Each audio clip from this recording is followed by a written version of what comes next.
ver. Sí, que nos venga a ver música. ¿Está Santiago viviendo? ¿Habrá vuelto ya? Sí, había ido a estudiar. Sí, vamos estuvo allá un tiempo. Hacerle su seguimiento. Exacto. Pero con quien queremos conversar es Carlos Stern, quien es profesor asociado de la Facultad de Medicina, especialista en medicina interna y subespecialista en endocrinología acá de la Universidad de Concepción. Carlos, un gusto que nos pueda acompañar. Hola, buenos días, ¿cómo están? Muy bien, para nosotros es un gusto tener a distintos expertos, especialistas para hablar de temas que tienen relación con la salud de las personas.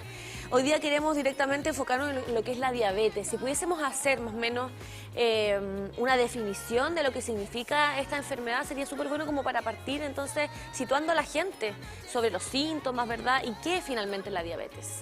Bueno, la diabetes es, primero, tenemos que contextualizar lo que es una epidemia a nivel mundial, es decir, en Chile, según la última encuesta nacional de salud, más del 12% de la población es diabética, la población adulta, por lo tanto es algo muy prevalente.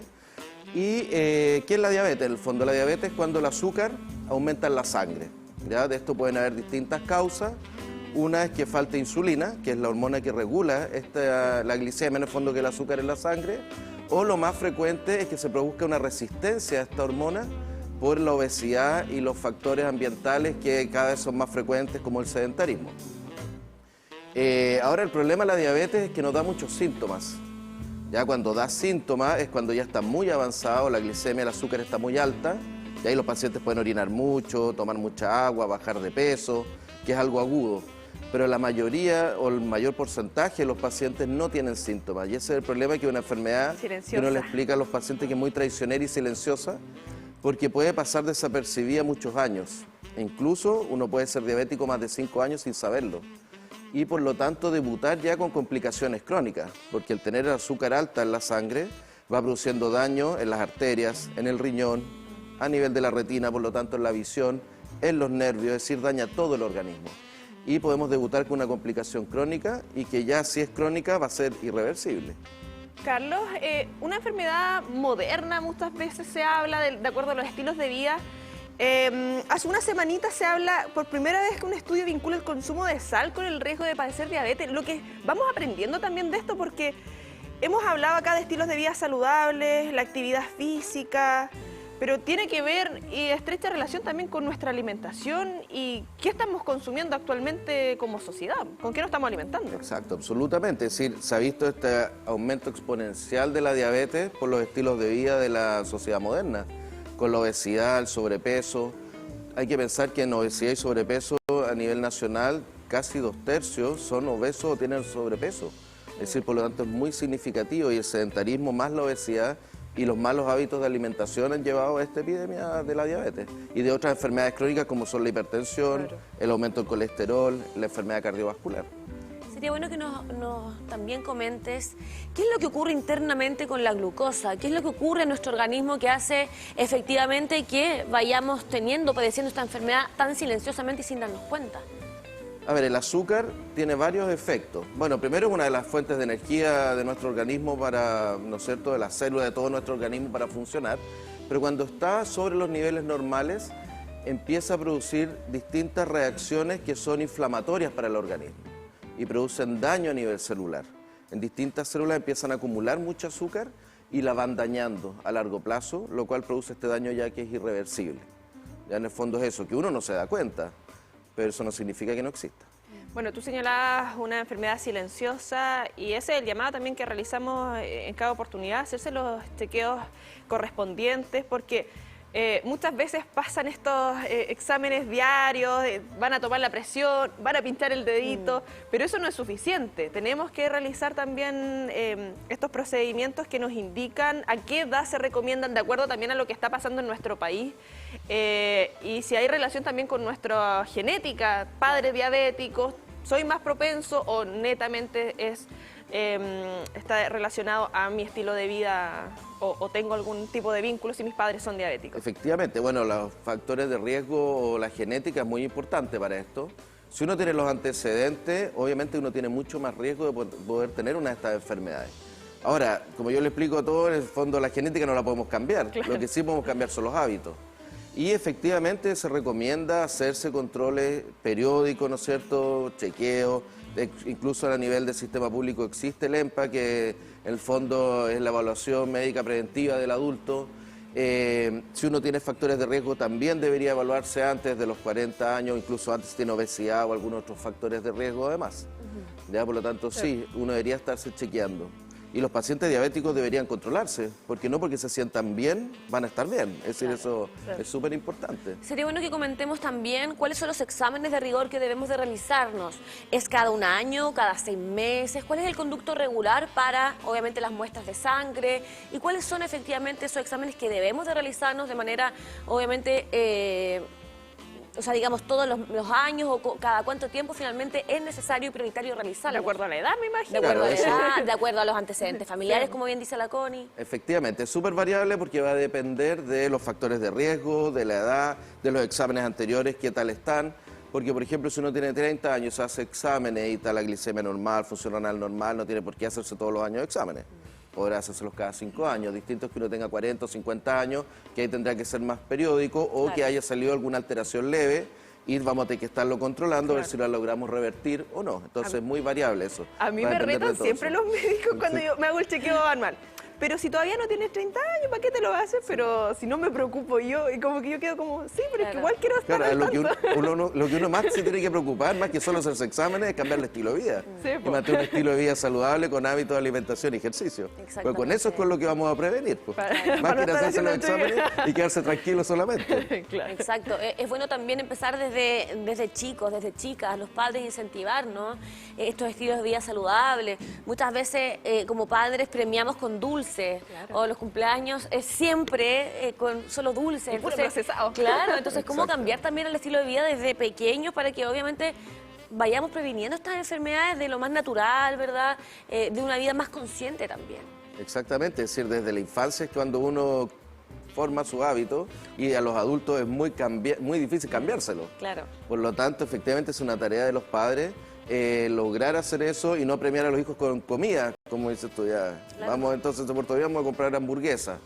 Entonces eso es importante irlo en el fondo normalizando y haciendo que sea cada vez más frecuente. Y respecto a eso mismo, esta lucha que ha habido, que se ha logrado avances evidentemente en torno a los sellos, por ejemplo. Lo que ha ocurrido en los mismos establecimientos educacionales. Yo comentaba, te acordé la otra vez para el día del profe, yo le mandaba saludos a una profesora que luchó incansablemente y en esos años no se hablaba de eso y ella generó un kiosco saludable, porque antes era puro envasado nomás y que hubiese fruta, etcétera.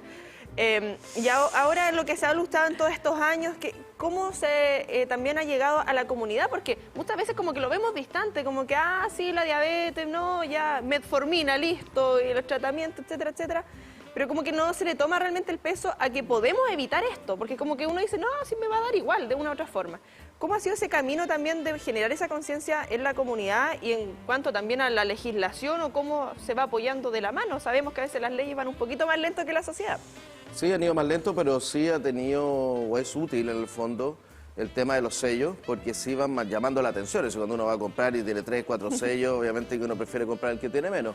Y eso para los niños sobre todo, bueno, depende de las circunstancias, pero en los niños sí, en el fondo es importante, bueno, y los adultos igual. Ahora, hay incluso estudios que han mostrado en pacientes que ya tienen la glicemia un poco alterada, que el cambio de hábito, es decir, hacer deporte y ejercicio es mucho mejor que tomar metformina, por ejemplo, que también sirve.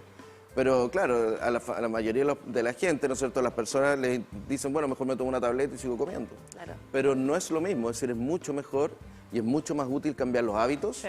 que andar tomando un fármaco, en el fondo, para prevenir la diabetes en esa comparación, que la metformina es la más usada en el Claro. fondo. ¿Podríamos comprender hoy día también cuáles son los tipos de diabetes que existen hoy? 1, 2, ¿verdad? La diabetes gestacional, que tiene relación también con la mamita y con todo ese periodo en que está embarazada. ¿Cuáles son los tipos que hoy día podemos reconocer para así contarle a la gente en detalle, ¿verdad?, las distintas características de cada una de las diabetes? Efectivo, hay distintos tipos. La más frecuente de todas es la diabetes tipo 2, ¿ya? Que es la clásica diabetes del adulto, donde uno de los principales factores es la resistencia a la insulina que se produce. Ahora también hay un tema con la secreción de insulina, pero es la más típica del adulto.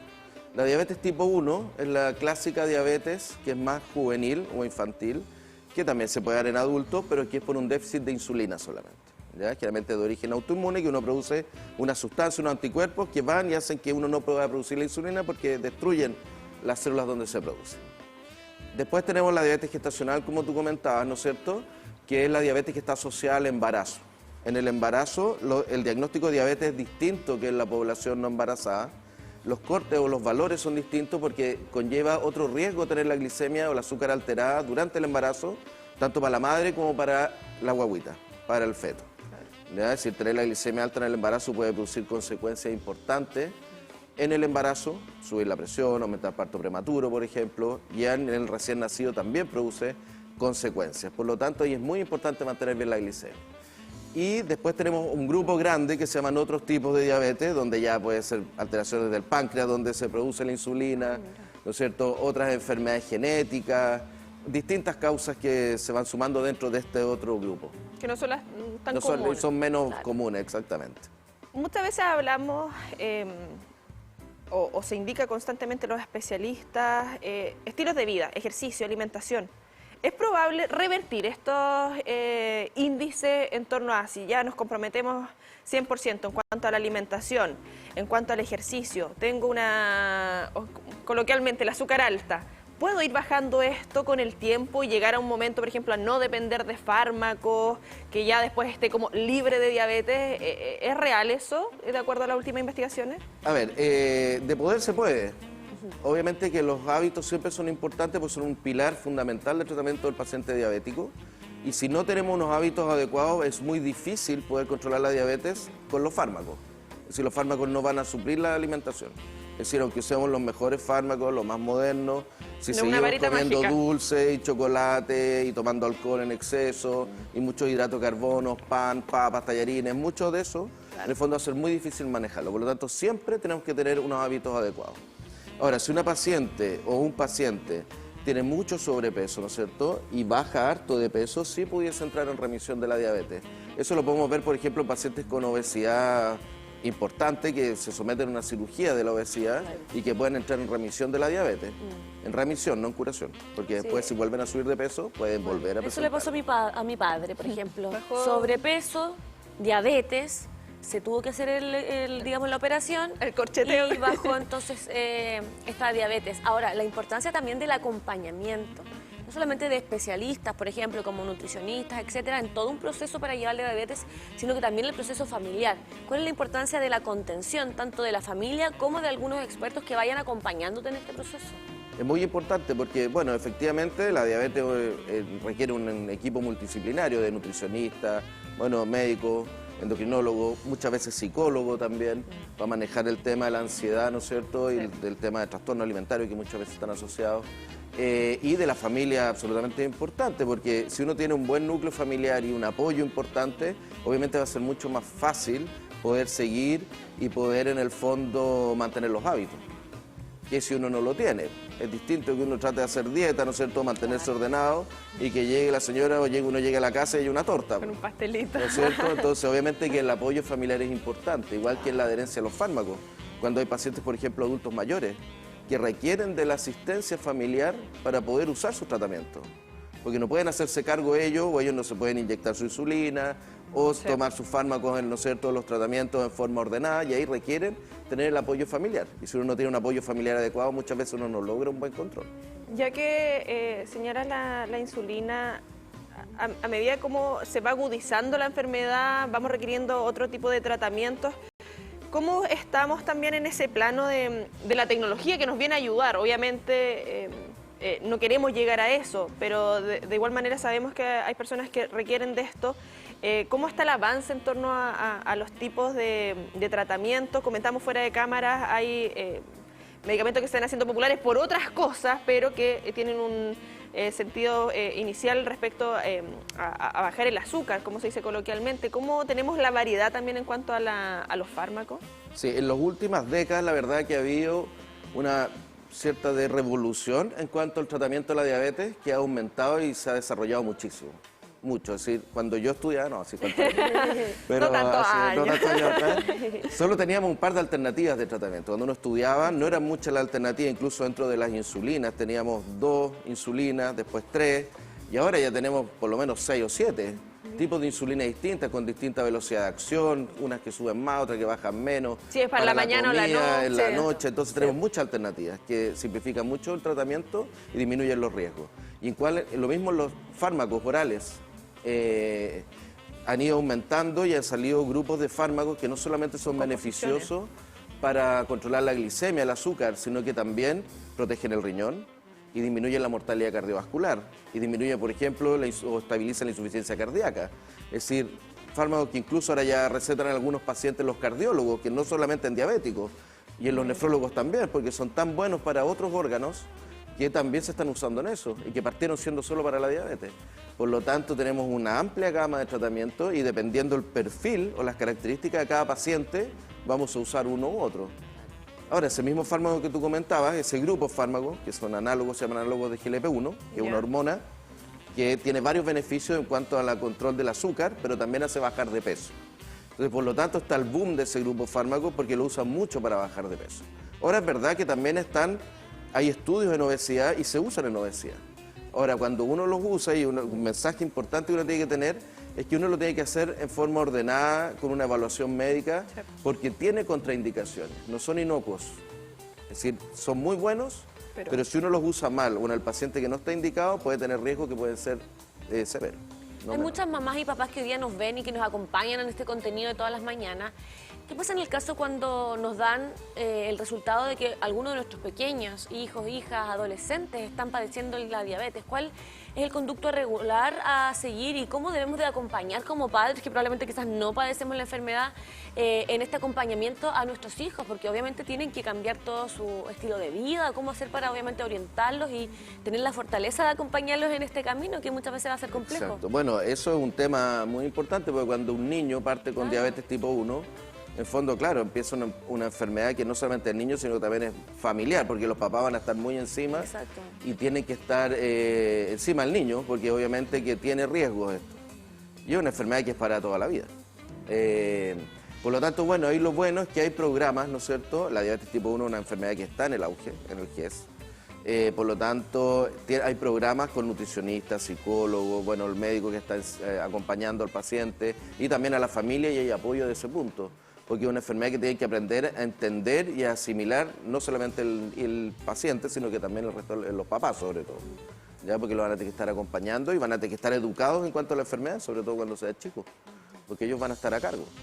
Dentro de la experiencia también en la consulta, al momento que llegan pacientes, ¿qué es lo primero o lo que puedes ir como sacar un tanteo, por así decirlo, de esas reacciones? De decir, chuta, tengo diabetes, ¿se le toma el peso realmente? ¿Has visto esa evolución de, por ejemplo, cuando estudiabas a lo que es ahora?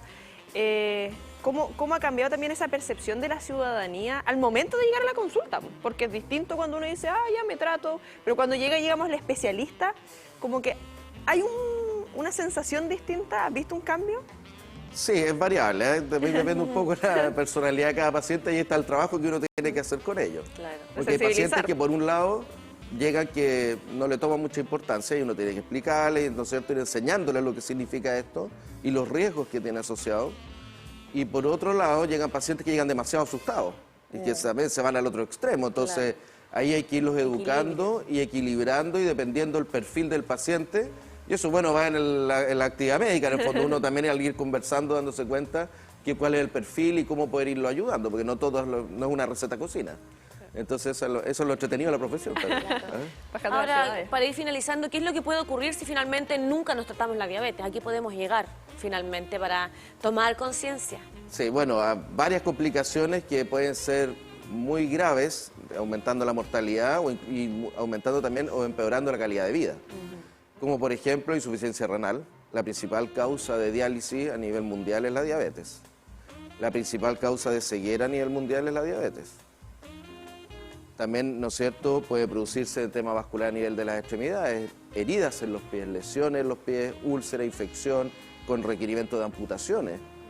A veces un bypass o ¿no es cierto?, un cambio en la circulación o recanalización no es suficiente y terminan con amputación de las extremidades. Así que, bueno, enfermedad cardiovascular, la principal causa de mortalidad de los diabéticos es la enfermedad cardiovascular, los infartos, los accidentes vasculares, Y algo que hay que explicar es que muchos pacientes dicen, bueno, me da un infarto, me muero nomás. Pero actualmente no es así. Actualmente no es así y los pacientes quedan con secuelas y quedan dañados y quedan con insuficiencia cardíaca y se sienten ahogados y no pueden hacer su actividad o tienen un accidente vascular con hemiplegia y la calidad de vida se ve muy deteriorada. Entonces, sí hay que preocuparse con tiempo.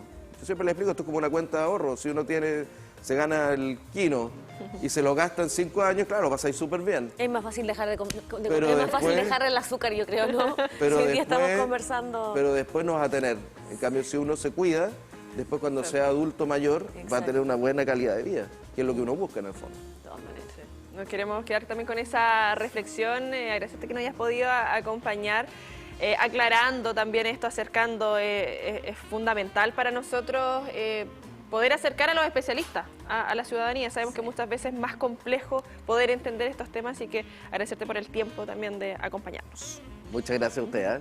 Muchas gracias también. Saludos a todo el equipo que siempre acompañan, ¿verdad?, a los distintos lugares donde tenemos la posibilidad, ¿verdad?, de tratarnos y de seguir, ¿cierto?, las indicaciones de tantos expertos que también nos van acompañando en nuestros días de salud.